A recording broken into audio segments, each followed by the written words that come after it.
আজকের অনুষ্ঠানের মধ্যমণি, আজকের অনুষ্ঠানের প্রধান, সবাইকে জানাই প্রাণ ঢালা অভিনন্দন। কিশোরগঞ্জের ভৈরব উপজেলার শ্রীনগর উচ্চ বিদ্যালয়ের বার্ষিক ক্রীড়া প্রতিযোগিতা ও পুরস্কার বিতরণী অনুষ্ঠান অনুষ্ঠিত হয়েছে। মঙ্গলবার বেলা ১২টায় প্রধান অতিথি হিসেবে উপস্থিত থেকে অনুষ্ঠানের উদ্বোধন করেন বিদ্যালয় পরিচালনা পরিষদের সভাপতি ও উপজেলা নির্বাহী কর্মকর্তা শবনম শারমিন।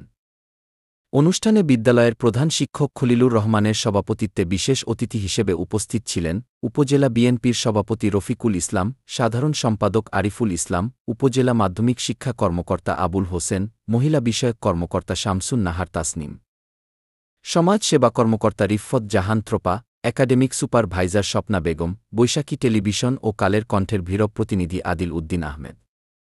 এছাড়াও অনুষ্ঠানে স্থানীয় বিএনপি ও এর সহযোগী অঙ্গসংগঠনের নেতৃবৃন্দের পাশাপাশি গ্রামের অন্যান্য মুরব্বিগণ ও অভিভাবকরা উপস্থিত ছিলেন।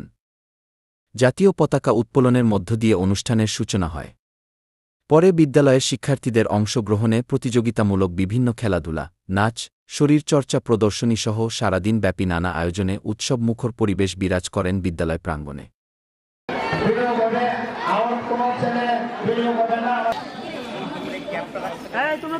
তোমরা